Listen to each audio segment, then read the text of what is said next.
Hello दोस्तों, मैं हूं नीरज और आप देख रहे हैं स्टडी कॉमर्स। और आज हम इस वीडियो में यूपी पीजीटी कॉमर्स के प्रीवियस ईयर क्वेश्चन डिस्कस करने वाले हैं। ये है पार्ट 4। बाकी पार्ट आप आई बटन पे क्लिक करके देख सकते हैं या डिस्क्रिप्शन में आपको उसका लिंक मिल जाएगा। आप हमारे लेक्चर के पीडीएफ भी डाउनलोड कर सकते हैं एट जस्ट ₹100। आप इस दिए गए नंबर पे हमें पे कर सकते हैं। नंबर है 7317240017। आप हमें फ़ोनपे, गूगल पे या किसी भी यूपीआई के थ्रू पेमेंट कर सकते हैं। और इस ₹100 में आपको डेली एमसीक्यूज़ भी प्रोवाइड किया जाएगा ताकि आपकी तैयारी होती रहे। अगर आप डेली एमसीक्यू प्रैक्टिस करना चाहते हैं, मॉक टेस्ट देना चाहते हैं, तो विजिट आवर वेबसाइट studycommerce.net। यहाँ पे क्विज़ेज़ वाले सेक्शन में चले जाना। जिस एग्ज़ाम की तैयारी कर रहे हो उस एग्ज़ाम को सेलेक्ट करना। फॉर एग्ज़ाम्पल टीजीटी, पीजीटी, इस पर क्लिक करोगे तो ढेर सारा सेट आपके सामने आ जाएगा। सेट 1 से सेट 30 तक क्वेश्चंस आपके सामने आ जाएंगे। आप फ्री ऑफ कॉस्ट प्रैक्टिस कर सकते हो। तो विजिट करिए studycommerce.net। लिंक आपको डिस्क्रिप्शन में मिल जाएगा। तो इस वीडियो में हम यूपी पीजीटी कॉमर्स के प्रीवियस ईयर क्वेश्चन डिस्कस करने वाले हैं। स्पेशली जो कॉस्ट अकाउंटिंग से रिलेटेड जो क्वेश्चंस हैं इसको हम डिस्कस करने वाले हैं। अब आइए क्वेश्चंस देखते हैं। फर्स्ट क्वेश्चन पूछ रहा है एलिमेंट्स ऑफ कॉस्ट आर। आपको बताना कि इनमें से कौन सा कॉस्ट का एलिमेंट है। आपके ऑप्शन है मटेरियल, लेबर, एक्सपेंसेस या फिर ऑल ऑफ द अबव। सबसे पहले आपको ये पता होना चाहिए कि कॉस्ट क्या होता है। अब किसी भी गुड्स को बनाने में जो एक्सपेंसेस होता है उसे हम उस पर्टिकुलर प्रोडक्ट का कॉस्ट कहते हैं। फॉर एग्जांपल हमें एक कार बनाना है, तो कार बनाने में टायर लगेगा, फ्रेम लगेगा, सीट लगेगा, म्यूजिक सिस्टम लगेगा, जीपीएस लगेगा और बहुत सारी चीज़ें लगेंगी जिससे मिलके एक कार आप बना सकते हैं। तो हर एक इंडिविजुअल पार्ट जो होगा वो एक एक्सपेंस होगा। तो अगर इस सारे एक्सपेंसेस को अगर हम कलेक्टिवली जोड़ दें, इकट्ठा कर दें, तो वो उस पर्टिकुलर प्रोडक्ट का कॉस्ट होगा। यानी सपोज कर लीजिए कि एक कार को बनाने में 3 लाख रुपए आते हैं, तो सारे एक्सपेंसेस क्या होंगे, वो कॉस्ट कहे जाएंगे। अब यहाँ आपसे पूछ रहा है कि एलिमेंट्स ऑफ कॉस्ट, तो आपको पता होना चाहिए कि एलिमेंट्स ऑफ कॉस्ट का क्या मतलब होता है। तो किसी भी गुड्स को बनाने में जो मेन एक्सपेंसेस हैं, जो मेन एक्सपेंसेस है, मुख्य व्यय हैं, उन्हीं को हम एलिमेंट्स ऑफ कॉस्ट कहते हैं। तो आप सिंपल एग्जांपल ले लीजिए। फॉर एग्जांपल आप अपना घर बनवाना चाहते हैं, तो घर बनवाने में आपको मटेरियल लगेगा ही। आपको ईंट लगेगा, गिट्टी, बालू, सीमेंट, ये सब सारी चीज़ें लगेंगी। बिना इसके आप बना ही नहीं सकते। दूसरा लगेगा लेबर। आप बिना लेबर के बना ही नहीं सकते, बिना मजदूर के घर बना ही नहीं सकते। तीसरा है एक्सपेंसेस। लेबर आएंगे तो उनको आप समोसा, चाय, कुछ न कुछ तो दोगे या कोई और एक्सपेंसेस भी हो सकता है। तो अगर इन तीनों एलिमेंट में से अगर हम कोई भी एक एलिमेंट हटा दें तो आप घर नहीं बना पाओगे। फॉर एग्जांपल अगर हम मटेरियल हटा दें तो क्या आप घर बना पाओगे? लेबर और एक्सपेंसेस के थ्रू नहीं बना पाओगे। इसी तरीके से अगर हम मटेरियल और एक्सपेंसेस को रखते हैं, लेबर को हटा देते हैं, तो भी आप काम नहीं कर सकते। तो एलिमेंट ऑफ कॉस्ट में तीनों चीज़ें आएंगी, मटेरियल, लेबर और एक्सपेंसेस। तो करेक्ट आंसर हो जाएगा डी। लेकिन आपको सिर्फ यही पता नहीं होना चाहिए, इसके अलावा भी आपको बहुत सारी चीज़ें पता होनी चाहिए। अब यहाँ पे मटेरियल, लेबर और एक्सपेंसेस दिया गया है, ये भी दो तरीके के होते हैं। मटेरियल भी आपका डायरेक्ट और इनडायरेक्ट होता है, लेबर भी आपका डायरेक्ट और इनडायरेक्ट होता है, एक्सपेंसेस भी आपका डायरेक्ट और इनडायरेक्ट होता है। तो जितने भी डायरेक्ट एक्सपेंसेस हैं, मैं यहाँ पे लिख दे रहा हूँ, आप लोग भी कहीं लिख लीजिएगा। जितने भी डायरेक्ट एक्सपेंसेस हैं, अगर उनका टोटल कर दिया जाए तो उन्हें हम डायरेक्ट कॉस्ट या फिर इसे हम प्राइम कॉस्ट कहते हैं। ये बहुत ही ज़्यादा इंपॉर्टेंट पॉइंट मैं लिखवा रहा हूँ, ये आप कहीं ना कहीं नोट कर लीजिए ज़रूर। और जितने भी इनडायरेक्ट एक्सपेंसेस हैं, जितने भी इनडायरेक्ट एक्सपेंसेस हैं, उन्हें हम इनडायरेक्ट कॉस्ट कहते हैं। इनडायरेक्ट कॉस्ट या फिर इसे हम ओवरहेड कहते हैं। ये चीज़ें आपको पता होनी चाहिए। आपको ये पता होना चाहिए कि जो एलिमेंट्स ऑफ कॉस्ट हैं वो तीन होते हैं, मटेरियल, लेबर और एक्सपेंसेस। और ये भी दो तरीके के होते हैं, यानी मटेरियल भी डायरेक्ट होता है और इनडायरेक्ट होता है। तो जितने भी डायरेक्ट एक्सपेंसेस हैं, अगर उनका हम टोटल कर दें तो उसे हम डायरेक्ट कॉस्ट या फिर प्राइम कॉस्ट कहते हैं। और जितना भी इनडायरेक्ट एक्सपेंसेस हैं, अगर उनका हम टोटल कर दें तो उन्हें हम इनडायरेक्ट कॉस्ट या फिर ओवरहेड कहते हैं। ये चीज़ें आपको इतना पता होना चाहिए, तब आपसे एग्ज़ाम में कहीं से भी क्वेश्चन पूछे, आप हर क्वेश्चन का जवाब दे सकते हैं। तो ये था क्वेश्चन नंबर 1। अब आइए नेक्स्ट क्वेश्चन देखते हैं। नेक्स्ट क्वेश्चन कह रहा है the main objective of cost account is to. आपको बताना कि इनमें से कौन सा कॉस्ट अकाउंटिंग का ऑब्जेक्टिव है। फर्स्ट ऑप्शन कह रहा है maximise profits of the organisation. Second option कह रहा है determine the selling price of goods and services. Third option है provide information to management for decision making. Fourth है help in valuation of inventory of finished good. तो आपको बताना है cost accounting का मेन ऑब्जेक्टिव क्या होता है। अब सभी ऑप्शंस को इवैल्यूएट करते हैं। फर्स्ट ऑप्शन कह रहा है maximize profit of the organization. तो कॉस्ट अकाउंटिंग का ये ऑब्जेक्टिव होता है क्योंकि हम प्रॉफिट दो तरीके से कमा सकते हैं। एक तो हम जो एसपी है सेलिंग प्राइस है उसको ज़्यादा रखें, या दूसरा जो है कॉस्ट प्राइस उसको कम कर दें। सपोज कर लेते हैं दो कंपनी है एक्स और वाई। एक्स किसी प्रोडक्ट को 10 रुपये में बनाता है और वाई जो है 12 रुपये में बनाता है। तो जाहिर सी बात है कि जो कम पैसे में किसी प्रोडक्ट को बनाता है वो ज़्यादा प्रॉफिट अर्न कर सकता है। मान लेते हैं कि ये जो प्रोडक्ट है इसको 15 रुपये में बेचा जाता है, तो अगर वाई जो है वो 15 रुपये में बेच रहा है तो यार वो 3 रुपये का ही प्रॉफिट ले रहा है।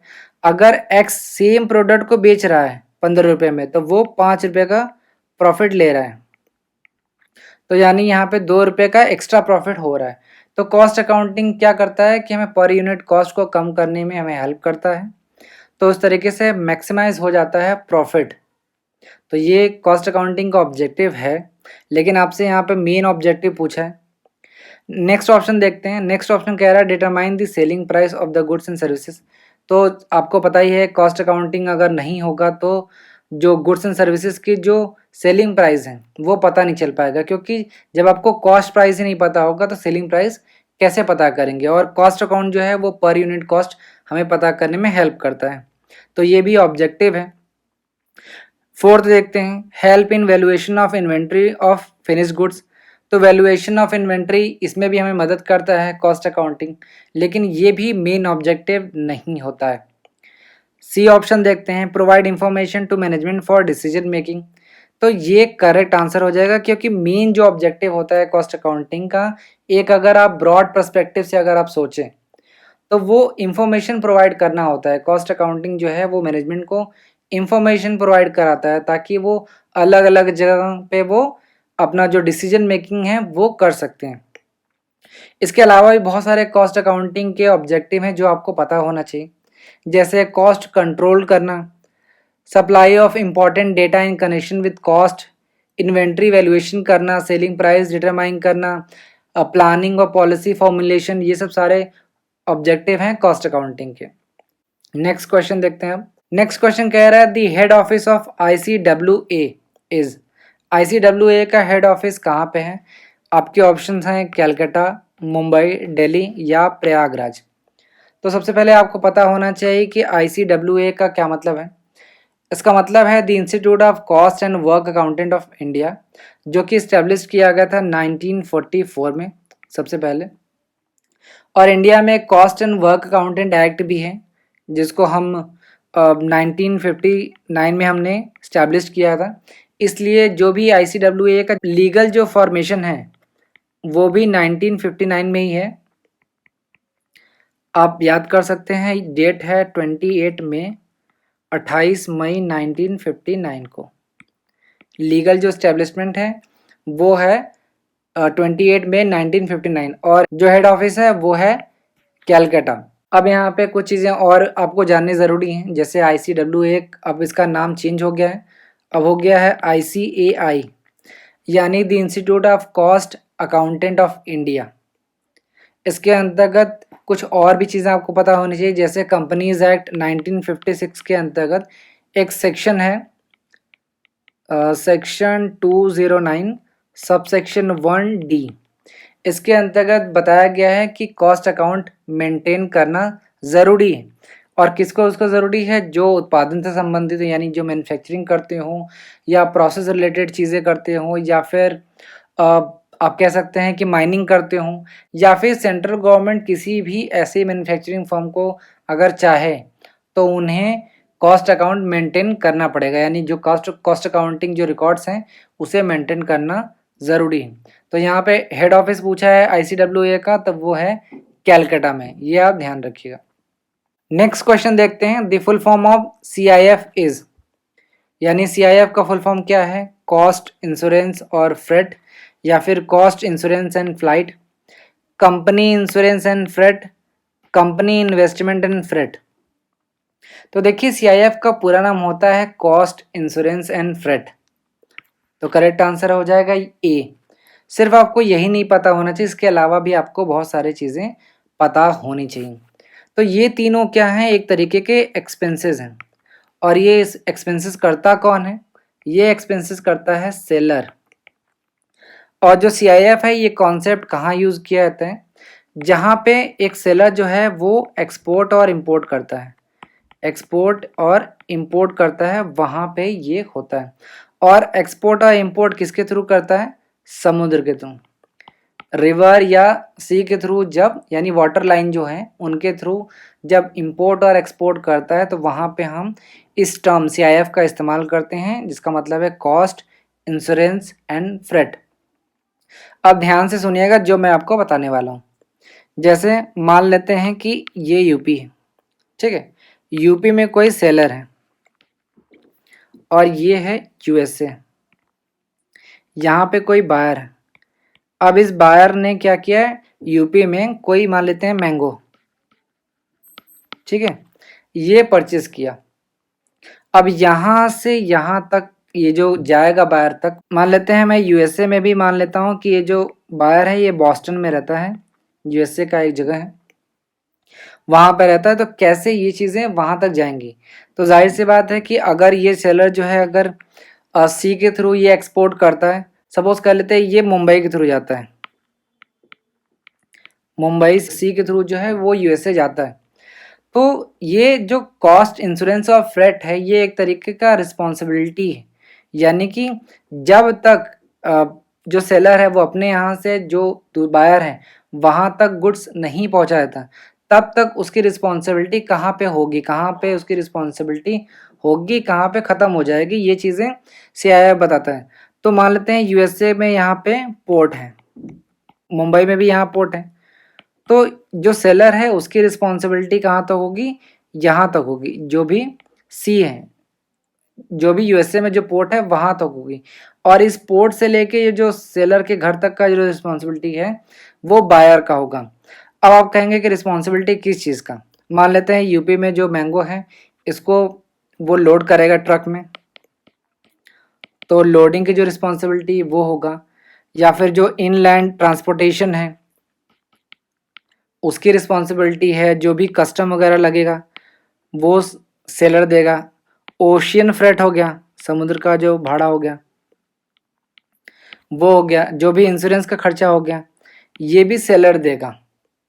इसके बाद यहाँ से जो मुंबई पोर्ट में जाएगा तो वहाँ भी अनलोडिंग होगा, कस्टम क्लियरेंस होगा, ट्रांसपोर्टेशन डेस्टिनेशन का जो खर्चा है वो होगा, इंपोर्ट ड्यूटी होगा, टैक्सेस होगा, तो ये सारे खर्चे हैं।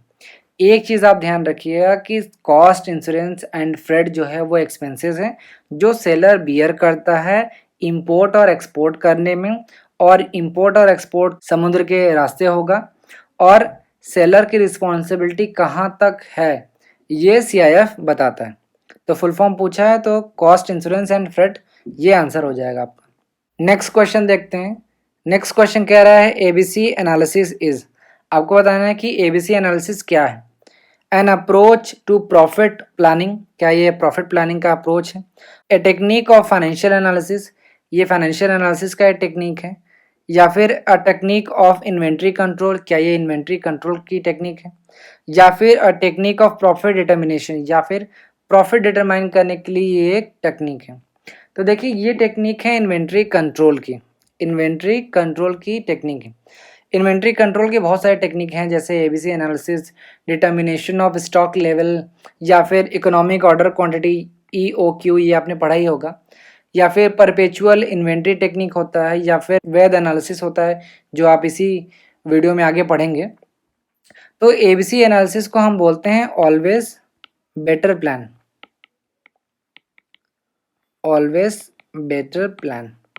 ठीक है, तो एबीसी प्लान को ऑलवेज बेटर प्लान के रूप में हम जानते हैं और ये इन्वेंट्री का क्लासिफिकेशन करता है ऑन एबीसी मेथड, यानी कि जो इन्वेंट्री है उसका क्लासिफिकेशन किया जाता है इम्पोर्टेंस के बेसिस पे। इम्पोर्टेंस के बेसिस पे जो इन्वेंट्री है उसका क्लासिफिकेशन किया जाता है, उसको अलग अलग भागों में बांटा जाता है। जैसे ए का मतलब है जो बहुत इंपॉर्टेंट आइटम है, उन इन्वेंट्री को ए कैटेगरी में रखा जाता है जो बहुत इंपॉर्टेंट होते हैं। सी कैटेगरी में उनको रखा जाता है जो बहुत लेस इंपॉर्टेंट आइटम है, जो बहुत लेस इंपॉर्टेंट है। और बी कैटेगरी में उनको रखा जाता है जो इन दोनों के बीच में है, यानी इन बिटवीन। तो एबीसी एनालिसिस क्या है? ये एक टेक्निक है इन्वेंट्री कंट्रोल करने का। इसमें हम इन्वेंट्री का क्लासिफिकेशन जो है उसके महत्व के आधार पे यानी इम्पोर्टेंस के आधार पे करते हैं। ए कैटेगरी में हम उन इन्वेंट्रीज को रखते हैं, उन आइटम को रखते हैं जो बहुत ज़्यादा महत्वपूर्ण है, यानी जिनका इस्तेमाल हम बहुत ज़्यादा करते हैं।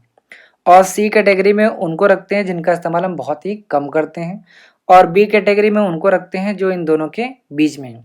तो क्वेश्चन आपसे पूछा है कि एबीसी एनालिसिस इज, तो ABC analysis is a technique of inventory control, तो करेक्ट आंसर हो जाएगा सी। अब आइए नेक्स्ट क्वेश्चन देखते हैं। नेक्स्ट क्वेश्चन कह रहा है which method of costing is used in hospital. आपको बताना है कि इनमें से कौन सा कॉस्टिंग मेथड जो है वो हॉस्पिटल में यूज किया जाता है। आपके ऑप्शन है unit costing, operating costing, multiple costing या जॉब कॉस्टिंग। एक एक करके देखते हैं। देखिए यूनिट कॉस्टिंग को हम आउटपुट कॉस्टिंग के भी नाम से भी जानते हैं। आउटपुट कॉस्टिंग जहाँ पे मैन्युफैक्चरिंग इंडस्ट्रीज हैं, मैन्युफैक्चरिंग इंडस्ट्रीज जहाँ पे भी मैन्युफैक्चरिंग इंडस्ट्रीज हैं वहाँ पे हम यूनिट कॉस्टिंग का इस्तेमाल करते हैं। यहाँ पे ध्यान रखिएगा कि मैन्युफैक्चरिंग यूनिट्स में एक ही प्रकार की जो भी गुड्स हैं वो बनती रहती है और कंटिन्यूस प्रोडक्शन होता है, और ये जो प्रोडक्शन होता है वो लार्ज स्केल पे होता है। जब लार्ज स्केल पे एक ही तरीके का प्रोडक्ट बनाया जाता है तो वहाँ पे हम यूनिट कॉस्टिंग का इस्तेमाल करते हैं। अब यूनिट कॉस्टिंग नाम क्यों रखा गया है? क्योंकि यहाँ पे हर यूनिट जो है होता है वो एक समान होता है और अलग अलग इंडस्ट्री में यूज़ होता है, जैसे सीमेंट इंडस्ट्री हो गया या फिर शुगर इंडस्ट्री हो गया, कोल इंडस्ट्री हो गया या फिर ईट इंडस्ट्री हो गया या फिर कागज जो है वो भी उद्योग में है, वहाँ पे भी इसका इस्तेमाल किया जाता है। नेक्स्ट है ऑपरेटिंग कॉस्टिंग, तो इसका इस्तेमाल हम सर्विस इंडस्ट्री में करते हैं। जो भी सर्विस इंडस्ट्रीज़ हैं वहाँ पे इस्तेमाल करते हैं। फॉर एग्ज़ाम्पल रेलवेज़ हो गया, हॉस्पिटल हो गया, जहाँ पे सर्विस इंडस्ट्रीज़ है वहाँ पे हम ऑपरेटिंग कॉस्टिंग का इस्तेमाल करते हैं। मल्टीपल कॉस्टिंग का इस्तेमाल हम वहाँ करते हैं जहाँ पे किसी भी गुड्स को बनाने में बहुत सारे पुर्जों का इस्तेमाल किया जाता है और उन्हें जोड़कर एक गुड्स बनाया जाता है। जैसे साइकिल, साइकिल में आप देखो तो टायर, बहुत सारी चीज़ें हैं वो मिलके बनती हैं। इसी तरीके से स्कूटर हो गया, कार हो गया, यहाँ पे बहुत सारे पुर्जों का इस्तेमाल करके एक गुड्स बनाया जाता है, तो यहाँ पे हम मल्टीपल कॉस्टिंग का इस्तेमाल करते हैं। आखिरी है जॉब कॉस्टिंग, तो जहाँ पे कॉन्ट्रैक्ट रिलेटेड वर्क होता है, यानी जो ठेके के कार्य होते हैं वहाँ पे हम जॉब कॉस्टिंग का इस्तेमाल करते हैं। फॉर एग्ज़ाम्पल आप बिल्डिंग बनवा रहे हो, ब्रिज बनवा रहे हो, तो यहाँ पे जो बिल्डिंग कॉन्ट्रैक्ट हो गया या इसी तरीके की कोई और भी चीज़ है तो वहाँ पे हम जॉब कॉस्टिंग का इस्तेमाल करते हैं। यहाँ पे ध्यान रखिएगा कि जो भी जॉब किया जाता है वो बायर जो है, मतलब जो बनवाने वाला है, जैसे आप ओनर हैं तो आप जिस तरीके से चाहेंगे उस तरीके से मॉडिफिकेशन उसमें किया जाता है। जैसे मान लेते हैं कि आप घर बनवाना चाहते हैं तो आप क्या करेंगे, आप कॉन्ट्रैक्टर को हायर कर लेंगे और कॉन्ट्रैक्टर को बोलेंगे कि मुझे इस तरीके का घर चाहिए, यानी जो भी प्राप्त आदेश होगा उसके आधार पे जॉब या कार्य किया जाता है। जो भी आप ऑर्डर देंगे कि हमें इस तरीके का घर चाहिए तो उस तरीके का कॉन्ट्रैक्टर काम करेगा। तो जॉब कॉस्टिंग क्या है? कॉन्ट्रैक्ट रिलेटेड कार्य में यूज़ किया जाता है। तो आपसे पूछ रहा है कि हॉस्पिटल जो है उसमें किस तरीके की कॉस्टिंग का इस्तेमाल किया जाता है, तो वो है ऑपरेटिंग, क्योंकि सर्विस इंडस्ट्री में ऑपरेटिंग कॉस्टिंग का ही इस्तेमाल किया जाता है। तो करेक्ट आंसर हो जाएगा बी। अब आइए नेक्स्ट क्वेश्चन देखते हैं। Under which of the cost differences international trade would not take place. आपको बताना है कि इनमें से कौन से कॉस्ट डिफरेंसेस के अंतर्गत इंटरनेशनल ट्रेड नहीं होगा। आपके ऑप्शन है इक्वल, कंपैरेटिव या एब्सोल्यूट या फिर all of these. First option है इक्वल। देखिए जब इक्वल है तो फिर इंटरनेशनल ट्रेड नहीं होगा। मतलब सपोज कर लेते हैं ये इंडिया है और ये यूएस है। अगर इंडिया किसी चीज़ को 100 रुपये में बनाता है, किसी प्रोडक्ट को 100 रुपये में बनाता है और यूएस भी 100 रुपये में बनाता है, तो क्या इंडिया इंटरनेशनल ट्रेड करना चाहे? क्योंकि वो भी तो 100 रुपये बना रहा है, उसको कोई फ़ायदा नहीं होगा। तो यहाँ पे ध्यान रखिएगा, जब भी इक्वल कॉस्ट डिफरेंसेस हो, यानी कॉस्ट डिफरेंसेस जब बराबर होगा तो इंटरनेशनल ट्रेड नहीं होगा, क्योंकि दोनों देशों को कोई भी फ़ायदा उसमें नहीं होगा। अगर इंडिया इसी चीज़ को अगर 80 रुपये में बनाती तो इसे एक्सपोर्ट करने में फ़ायदा होता उसे। तो पूछा है कि इनमें से कौन सा कॉस्ट डिफरेंसेस इंटरनेशनल ट्रेड को नहीं होने देगा, तो ये है इक्वल। जब इक्वल होगा तो किसी भी देश को फ़ायदा होने वाला नहीं है, तो इंटरनेशनल ट्रेड नहीं होगा। नेक्स्ट क्वेश्चन देखते हैं। Prime cost consist of. आपको बताना है कि प्राइम कॉस्ट कैसे बनता है। आपके ऑप्शन है direct material, direct labour, direct expenses, या फिर direct material, indirect labour, indirect expenses, या फिर डायरेक्ट मटेरियल, इनडायरेक्ट लेबर या डायरेक्ट एक्सपेंसेस, या फिर नन ऑफ द अबव। तो मैंने आपको बताया था कि अगर हम डायरेक्ट एक्सपेंसेस को टोटल कर दें, यानी जितने भी डायरेक्ट एक्सपेंसेस हैं उनको टोटल कर दें, तो उन्हें हम प्राइम कॉस्ट कहते हैं। तो डायरेक्ट मटेरियल, डायरेक्ट लेबर और डायरेक्ट एक्सपेंसेस जो होंगे वो मिला के प्राइम कॉस्ट बनाएंगे, और जितने भी इनडायरेक्ट एक्सपेंसेस हैं उनको अगर हम जोड़ दें तो वो मिलके ओवरहेड बनाएंगे। ये मैंने पहले ही क्वेश्चन में आपको बता दिया। अब नेक्स्ट क्वेश्चन देखते हैं। नेक्स्ट क्वेश्चन कह रहा है VED analysis is used for the following. आपको बताना है कि वेद एनालिसिस किसके लिए यूज़ किया जाता है। आपके ऑप्शन है ratio analysis, budgetary control, inventory control या फिर कैश बजटरी। तो सबसे पहले आपको पता होना चाहिए कि वेद का फुल फॉर्म क्या है। We for vital. वाइटल का मतलब है जो बहुत ही ज़्यादा महत्वपूर्ण, very important. E for essential. Essential का मतलब है जो महत्वपूर्ण है, यानी इम्पॉर्टेंट। डी का मतलब है डिज़ायरेबल। डिज़ायरेबल का मतलब जो आवश्यक है। ठीक है, तो इस मेथड का इस्तेमाल हम वहाँ करते हैं जहाँ पे जो भी स्पेयर पार्ट्स हैं, जो कल पुर्जे हैं, जो भी पार्ट्स होते हैं उनका क्लासिफिकेशन करना होता है अकॉर्डिंग टू इम्पोर्टेंस।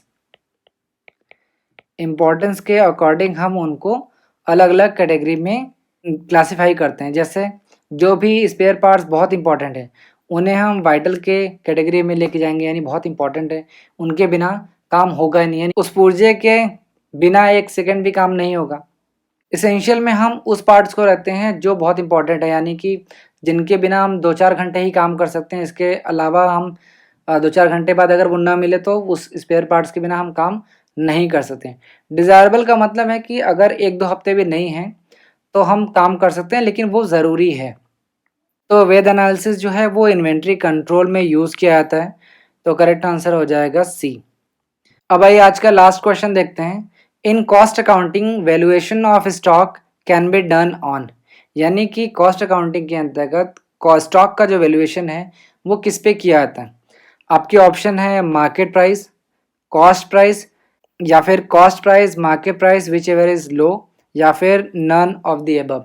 देखिए कॉस्ट अकाउंटिंग के अंतर्गत जो स्टॉक का वैल्यूएशन होता है वो मार्केट प्राइस या कॉस्ट प्राइस, इनमें से जो भी कम होता है उस पे किया जाता है। तो ये बहुत ही इजी क्वेश्चन था, तो करेक्ट आंसर हो जाएगा सी। तो ये था यूपी पीजीटी का प्रीवियस ईयर क्वेश्चंस। अगर आप चाहते हैं कि हम और भी सारे सेट्स लेके आए तो आप कमेंट बॉक्स में हमें बता सकते हैं। Thank you. यहाँ studycommerce.net टाइप करना है और यहाँ पे आप क्लिक करके हमारे होम पेज पर पहुँच जाएंगे। तो ये है हमारी वेबसाइट studycommerce.net से आप हमारी वेबसाइट पर जा सकते हैं। आपको हमारी वेबसाइट पर यहाँ एक क्विज़ेस का सेक्शन मिलेगा जिसमें आपको यूजीसी नेट, टीजीटी पीजीटी और यूपीएचईएससी से रिलेटेड प्रैक्टिस सेट मिल जाएंगे। यहाँ से आप क्लिक कर सकते हैं। यहाँ पे आप देख सकते हैं यूपीएचईएससी Uttar Pradesh higher education service commission, ये असिस्टेंट प्रोफेसर की एग्जामिनेशन है। यहाँ आप देख सकते हैं सारे प्रैक्टिस सेट आपको दिख जाएंगे। रेगुलरली यहाँ पर प्रैक्टिस सेट को अपडेट किया जाता है। जो भी सेट आपको प्रैक्टिस करना है आप उस पर से क्लिक कर सकते हैं। इस तरीके से यहाँ पर ये ओपन हो जाएगा। यहाँ आपको अपनी ईमेल आईडी डालनी है, अपना नाम डालना है। उसके बाद जो क्वेश्चंस है वो आप अटेम्प्ट कर सकते हैं। क्विजेज में जब आप यूजीसी नेट कॉमर्स पर क्लिक करेंगे तो इस तरीके से पेज आपके सामने ओपन होगा। 1 जुलाई से यहाँ पर भी आपको सेट मिल जाएंगे प्रैक्टिस करने के लिए। इसके अलावा इसमें लेक्चर की प्लेलिस्ट दी हुई है, जिसे आप क्लिक करेंगे तो आपको ये डायरेक्टली यूट्यूब पे लेकर के जाएगा। यहाँ पे आप देख सकते हैं ये आपको यूट्यूब पे लेकर जाएगा। यूट्यूब पे हमारी जो भी प्लेलिस्ट है उसे आप एक्सेस कर सकते हैं और जो वीडियो आप देखना चाहें उस वीडियो को आप देख सकते हैं। यहाँ पे यूजीसी नेट कॉमर्स के अलावा पीजीटी कॉमर्स में भी खुद को इनरोल कर सकते हैं, यूपीएचईएससी में भी खुद को इनरोल कर सकते हैं।